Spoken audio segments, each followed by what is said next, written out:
국내 이사를 하는 것도 쉽지가 않은데 해외로 이사하는 것은 상상만으로도 머리가 지끈거립니다. 지난 영상에서 말씀드린 것처럼 저는 2024년 중순 한국 서울에서 미국 조지아주 애틀란타로 건너와서 지내고 있습니다. 하츠필드 잭슨 애틀란타 국제공항에 내린 지 약 6개월이 흐른 지금은 생활이 어느 정도 자리를 잡아서 즐거운 미국 생활을 누리고 있지만 이사 준비부터 정착하기까지의 과정은 생각보다 훨씬 더 복잡하고 험난했습니다. 이사 과정에서 고려해야 할 요소가 너무 많았던 것이 가장 큰 문제였던 것 같습니다. 한국과 미국의 주택 및 자동차 처리 문제, 이사업체 선택, 출입국 관련 서류 작성, 비자 발급 준비 계획, 휴대폰 개통, 보험 처리 등 생각해야 할 문제가 한두 가지가 아니었습니다. 게다가 저는 반려견 한 마리를 키우고 있어서 반려동물 관련 행정 처리와 비행 준비까지 신경 써야 했기 때문에 그 준비 과정이 더욱 만만치 않았던 것 같습니다. 참고로 저는 풀 충전 ISTJ 타입으로 누군가에게는 제가 숨쉬는 횟수조차 계획적으로 보일 정도로 철저한 계획형 인간입니다. 미국행이 확정되자마자 미국 이주자들이 정보를 나누는 대표 커뮤니티 네이버 카페 미준모와 각종 블로그, 애틀란타와 관련된 유튜브 영상을 모두 섭렵하면서 만반의 준비를 갖추었습니다. 그 정도면 약간의 차질은 있어도 큰 문제는 없을 거라고 굳게 믿었죠. 하지만 현실은 예상보다 훨씬 까다로웠습니다. 제가 놓친 부분도 생기고 참고한 정보 중에 일부는 이미 오래되어서 현재의 상황을 반영하지 못하기도 했습니다. 무엇보다 애틀란타의 행정 시스템은 생각만큼 매뉴얼화되어 있지 않았습니다. 같은 행정기관이라도 담당자가 누군지에 따라 또 업무를 보는 시간이 어떤지에 따라 일 처리가 빠르기도 하고 때로는 끝없이 지연되기도 했습니다. 이것이 미국의 전체 특징인지 아니면 애틀란타만의 문제인지는 아직 확신할 수는 없지만 적어도 제가 마주한 애틀란타는 3개월 동안 혼란의 연속이었습니다. 특히 실수와 계획 변경의 연속이었던 비행기를 타던 당일의 기억은 여전히 기억에 생생합니다. 그래서 오늘은 애틀란타 이주를 준비하시는 분들을 위해 제가 직접 겪은 이주 경험과 시행착오를 공유하려고 합니다. 저 같은 실수를 피하려면 어떻게 준비하는 것이 좋은지도 함께 말씀드리겠습니다. 제 영상을 보시는 분들은 저와 같은 시행착오 없이 최대한 원활하게 정착하시길 바라는 마음으로 이 내용을 준비했습니다. 미국으로 이사하는 과정에서 겪은 일들을 모두 풀어내려면 꽤 많은 이야기를 해야 해서 이 영상은 몇 차례에 걸쳐서 업로드할 예정입니다. 오늘은 가장 중요한 주제 중 하나인 집 구하기에 대해서 이야기를 나눠보려고 합니다. 특히 집을 렌트할 때 주의할 사항과 유용한 팁을 공유해 드리겠습니다. 지금부터 저와 함께 천천히 살펴보시죠. 해외 이사 업체를 고르는 것은 생각보다 훨씬 더 신경 쓸 부분이 많습니다. 한국에서 유명한 H사, D사, A사와 같은 업체들을 한 번에 비교해보면 첫인상은 크게 다르지 않지만 실제로 견적서나 서비스 조건을 자세히 들여다보면 차이가 많이 납니다. 그래서 지금부터 어떤 항목을 비교하고 따져봐야 하는지 말씀드리겠습니다. 가장 중요한 비용적인 부분은 운송비, 보험료, 통관수수료, 각종 부대비용 등이 총 금액에 포함되어 있는지 아니면 별도로 청구되는지를 꼼꼼히 살펴봐야 합니다. 이렇게 해서 최종 금액이 예상치와 크게 달라지지 않을 수 있습니다. 견적을 비교할 때 경쟁업체와 대비해서 많이 저렴한 경우에는 서비스의 일부가 누락되었거나 품질이 다소 낮을 가능성이 있으므로 주의가 필요합니다. 저의 경우에 후기가 나쁘지 않으면서도 비용이 가장 저렴했던 D사를 선택했는데요. 애틀란타 현지에서는 D사가 직접 제 물건을 핸들링하지 않는다는 점을 뒤늦게 알게 되었습니다. 개인적으로 이사 사업을 하시는 한국인 팀장님께서 U-Haul에서 렌트한 대형 트럭에 짐을 싣고 오셨고 당일 고용한 것으로 보이는 남미 계열의 인부 4-5명이 한 팀을 이뤄서 제 짐을 언패킹 해줬습니다. 인부들이 전반적으로 숙련된 분들이어서 큰 이슈는 없었지만 이사업체가 해외 네트워크를 직접 운영하지 않고 외주를 사용하면 혹시나 이슈가 발생했을 때 책임 소재가 불투명해질 수 있습니다. 따라서 이러한 부분에 민감하시거나 스트레스를 줄이고 싶으신 분들은 반드시 신중하게 따져보시기 바랍니다. 또 한국에서 패킹하는 팀과 현지에서 언패킹을 담당하는 팀의 인력 구성도 확인할 필요가 있습니다. 팀원 수가 너무 적으면 시간이 오래 걸리고 짐을 다루는 과정이 조잡해질 수 있습니다. 또한 현재 언패킹 팀에 한국인이 포함되어 있는지도 꼭 확인하는 것이 좋습니다. 물건이나 집이 파손되는 상황은 생각보다 흔하게 발생할 수 있으므로 각종 이슈에 대해 원활하게 소통하려면 현재 언패킹 팀의 리더급의 한국인이 포함되어 있는 것이 유리합니다. 그리고 짐이 현지에 도착한 후에는 현지 창고에 며칠 동안 무료로 보관할 수 있는지도 꼭 확인하는 것이 좋습니다. 짐이 현지 항만에 도착한 후에 바로 입주가 어려운 상황이라면 창고를 얼마나 오래 무료로 사용할 수 있는지에 따라서 추가 비용이 상당히 더해질 수 있기 때문입니다. 예를 들어 저의 경우에는 짐이 도착한 후 한 달 동안 무료로 보관할 수 있었기 때문에 추가 비용 없이 입주할 수 있었습니다. 자, 이렇게 이사업체가 정해진 후에는 또 어떤 부분에 주의를 기울여야 하는지 말씀드리겠습니다. 우선 해상 운송 일정에는 생각보다 변수가 많다는 점을 염두에 두셔야 합니다. 배를 이용한 해외 이사는 비행기처럼 정확한 날짜에 도착하지 않습니다. 글로벌 물류 상황에 따라서 컨테이너 적체나 운송 지연이 발생할 수 있습니다. 실제로 저의 경우 짐이 한국에서 나간 이후 조지아주의 서베나항에 도착하기까지 2달 반이나 걸렸습니다. 따라서 일반적으로 소요되는 시간보다 보수적으로 계획하는 것이 안전합니다. 저는 입국 날짜보다 약 3개월 전에 짐을 보냈고 현지 창고에서 한 달 동안 무료 보관을 활용했습니다. 또한 짐을 보내고자 하는 대략적인 날짜보다 최소 한 달 전에는 이사업체에 예약을 진행하는 것이 안전합니다. 컨테이너를 확보하는 것은 이사업체가 완벽하게 통제할 수 없는 부분이므로 선정 날짜가 원하는 시기에 가능한지 미리미리 확인해야 합니다. 패킹을 완료했다고 하더라도 실제 컨테이너가 배를 타고 한국을 떠나는 시점은 해상 상황에 따라 지연될 가능성이 높습니다. 따라서 짐을 붙이는 날짜와 그 날짜를 확정하는 과정에 충분한 여유를 두고 진행하는 것이 중요합니다. 이사업체와 계약을 하고 나면 포장이 불가능한 물품이 무엇인지 업체 측과 사전에 잘 협의해야 합니다. 특히 음식물, 술, 총기 모양의 장난감, 스프레이류 등은 대표적으로 반입이 제한되는 물품들입니다. 이 외에도 포장으로 보낼 수 없는 물건에 대해서 다시 한번 체크하시기 바랍니다. 아무거나 다 싸놨다가 현지 통관 단계에서 엑스레이에 걸리면 모든 포장 박스를 열고 해당 물건을 확인해야 하는 난감한 상황이 발생할 수 있습니다. 또한 귀중품이나 고가의 가구, 파손 위험이 높은 물건은 어떻게 포장하고 사고 발생 시에 보험을 통해 충분히 보상받을 수 있는지 여부도 미리 논의해야 합니다. 지금까지의 내용을 짧게 정리하자면 나중에 불필요한 시간이나 비용을 낭비하지 않기 위해서 해외 이사업체를 선정할 때는 초기 비교 과정부터 비용 구조, 운송 일정, 포장 규정까지 세세하게 챙겨봐야 한다는 점을 다시 한번 강조드립니다. 미국 현지의 리얼터를 구하는 일은 생각보다 더 신중하게 접근해야 합니다. 리얼터는 단순히 집을 찾는 것을 도와주는 역할을 넘어서 현지 시장의 동향을 파악하고 법적 절차를 안내하며 정착 과정 전반에 걸쳐 중요한 조언을 제공할 수 있습니다. 다음은 애틀랜타에서 신뢰할 수 있는 리얼터를 구하는 방법과 그 과정에서 유의해야 할 사항들에 대한 팁입니다. 미국에 입국하기 약 한 달에서 2주 전에 현지 리얼터와 사전 컨택을 해두는 것이 좋습니다. 너무 일찍 연락을 시도하면 현지 시점의 매물과 입국 시점의 매물 사이에 변화가 생겨서 당장 할 수 있는 일이 많지 않을 수 있습니다.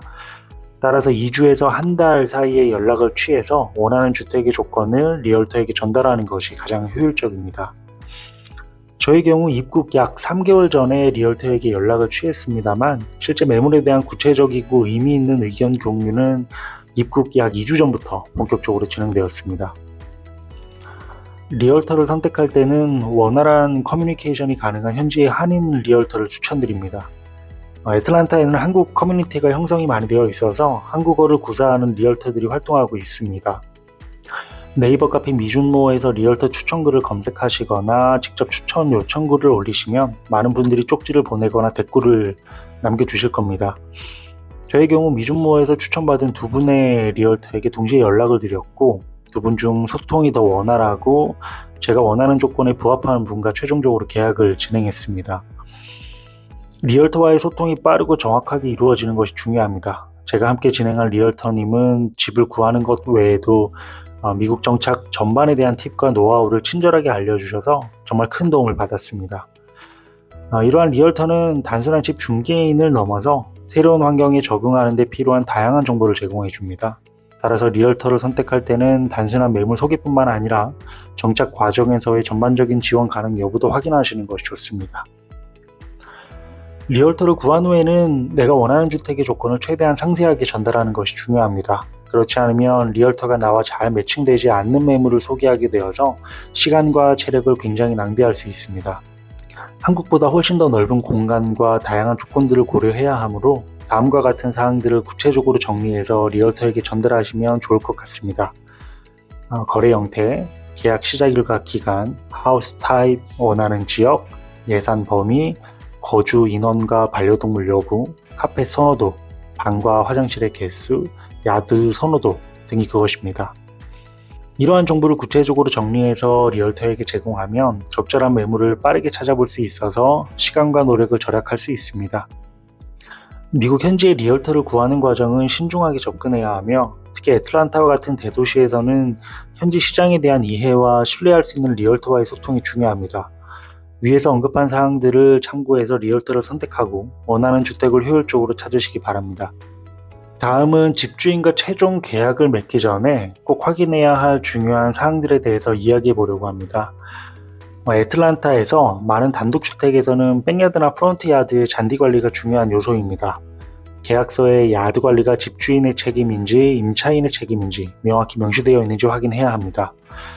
보통의 경우 잔디와 조경 관리는 집주인이 책임지는 경우가 더 많습니다. 하지만 저의 경우 특이하게도 임차인인 저에게 관리 의무가 있는 쪽으로 계약을 진행했습니다.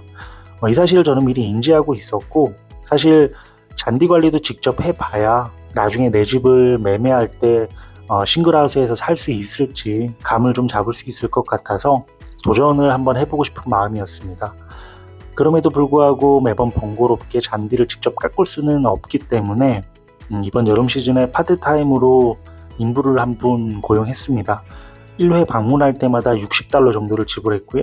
잔디 관리는 여름 시즌 한 달에 2번 정도는 해야 하기 때문에 임차인 부담 조건으로 계약하시는 분들은 잔디 관리를 직접 하실 생각이 없다면 한 달에 약 100불에서 120불 정도는 추가로 부담해야 한다는 점을 고려하시기 바랍니다. 애틀란타의 기후는 여름에 매우 덥고 습하며 겨울에는 제법 쌀쌀할 수 있습니다. 따라서 히터와 에어컨의 작동 상태는 쾌적한 생활을 위해서 매우 중요합니다. 계약서의 히터, 에어컨, 누수 등 주요 설비의 고장 시 수리비 부담이 집주인에게 있는지 아니면 임차인에게 있는지를 명확히 해야 합니다. 웬만한 유지 보수는 집주인이 책임지는 경우가 많지만 이는 계약에 따라 달라질 수 있습니다. 만약 집주인의 책임이 아닌 경우에는 예상치 못한 수리비로 부담이 될 수 있으니 계약 전 반드시 확인하시기 바랍니다. 유지보수 비용에 대해 과도하게 임차인 부담을 지게 하려 한다면 집이 웬만큼 마음에 들거나 너무 급하지 않은 이상 그 계약은 피하는 것이 좋다고 생각합니다. 저도 준공된 지 5년밖에 되지 않는 싱글하우스를 렌트했는데요. 가스밸브 고장으로 히터가 고장나거나 2층 화장실에서 누수가 발생해서 1층 천장이 젖어 수리공을 부른 경험이 있습니다. 애틀란타의 많은 목조주택은 생각만큼 그렇게 견고하게 지어지진 않아서 크고 작은 유지보수가 자주 발생합니다. 따라서 유지보수에 대해서 집주인이 적극적으로 협조해 주는지 반드시 확인하시기 바랍니다. 또한 긴급 상황이 발생했을 때 신속한 대응이 가능한지 여부도 중요합니다. 이전 임차인과의 커뮤니케이션을 통해서 집주인의 유지보수 반응 속도를 알아보시는 것도 좋은 방법입니다. 계약을 마무리하게 되면 하우스 인스펙션 체크리스트를 작성하게 됩니다. 말 그대로 집 점검 후에 현재 집 상태를 기록하는 문서인데요. 보통 입주 후 2주 정도의 시간을 줍니다. 다소 시간이 걸리더라도 파손되거나 깨져 있는 부분은 없는지, 특별히 지저분한 공간은 없는지, 스크래치가 많은 부분은 또 없는지 등 최대한 구체적으로 집 내외부를 점검하고 기록해 두시기를 바랍니다. 필요하다면 별도의 사진을 남겨놓는 것도 좋은 방법입니다. 특히 전기, 수도, 가스 시스템의 작동 상태도 꼼꼼히 확인해야 합니다. 특히 애틀란타는 여름철 폭염과 습도가 높아서 전기 시스템의 문제는 큰 불편을 초래할 수 있으므로 에어컨이 제대로 작동하는지 반드시 확인하시기 바랍니다. 또한 창문과 문이 제대로 닫히는지 방음이 잘 되는지 등도 체크 포인트입니다. 이를 통해서 퇴거할 때 보증금 반환에 문제가 생기는 것을 방지할 수 있습니다. 또한 입주 후 발견된 문제는 즉시 집주인에게 통보하고 기록으로 남겨두는 것이 중요합니다. 애틀란타의 일부 커뮤니티나 아파트 단지에는 특정 규칙이나 규제가 있을 수 있습니다. 예를 들어서 야드 장식이나 관리 규정, 반려동물 정책, 소음 규제, 수영장과 같은 공공 인프라 사용 제한 시간, 쓰레기 수거일 등이 있습니다. 계약 전에 해당 커뮤니티의 규정을 확인하고 이를 준수할 수 있는지 검토해야 합니다. 저는 반려동물을 키우는 임차인으로서 애완동물 관련 규정을 미리 확인하고 허용되는 반려동물의 종류와 수를 명확히 했습니다. 이를 통해 불필요한 분쟁을 예방할 수 있기 때문입니다. 또한 커뮤니티 내 이웃들과 원활한 관계를 유지하기 위해서 기본적인 규정을 준수하는 것이 매우 중요합니다. 마지막으로 디파짓을 조금이라도 덜 내는 팁을 공유드리겠습니다. 팁은 사실 회사의 지원을 기반으로 주재원이나 혹은 저처럼 스폰서를 받아 MBA 등 교육 목적으로 미국으로 넘어오신 분들에 한해 적용되는 내용이므로 해당 사항이 없으신 분들은 스킵하셔도 괜찮습니다. 보증금은 보통 월세 1개월에서 3개월치 정도를 요구하는 것이 일반적일 겁니다. 애틀란타의 경우 보증금은 주택의 위치, 상태, 임대시장의 수요와 공급에 따라서 다소 차이가 발생할 수 있습니다. 예를 들어서 인기 있는 지역이나 고급주택의 경우에는 보증금이 더 높게 책정될 수 있습니다. 저는 개인적으로 2개월치 보증금을 납부했지만 상황에 따라서는 1개월치만 요구하는 곳도 있습니다. 미국에 처음 입국하시는 분은 크레딧 레코드, 즉 신용에 대한 정보가 없기 때문에 집주인이 보증금을 더 요구하려는 경향이 있을 수 있습니다. 이를 해결하기 위해서는 신뢰성을 증명할 수 있는 추가 서류를 제출하는 것이 효과적입니다. 저의 경우에 회사에 사전적으로 요청을 해서 제가 1년 동안 회사로부터 받을 금전적인 지원 규모를 공문서로 작성해 왔고 이를 집주인에게 제출했습니다. 주재원이나 교육 목적으로 미국에 오시는 분들은 렌트비, 자동차 구매비, 급여, 교육비, 그리고 기타 생활비 등을 금전적으로 환산하면 보통 몇십만 달러 이상의 지원 규모를 가지고 있기 때문에 해당 공문서를 제출하면 집주인이 안심하는 경우가 많습니다. 장기 임대 계약을 제한하는 것도 보증금을 줄이는 데 도움이 될 수 있습니다. 집주인 입장에서는 안정적인 임차인을 확보하는 것이 중요하기 때문에 1년 이상의 장기 계약을 제한하면 보증금을 다소 낮추는 협상을 할 수 있는 여지가 있습니다. 오늘 1부에서는 해외 이사 업체를 선택하고 현지 리얼터를 구하며 집 계약을 순조롭게 마무리하기 위한 여러 가지 팁을 공유드렸습니다.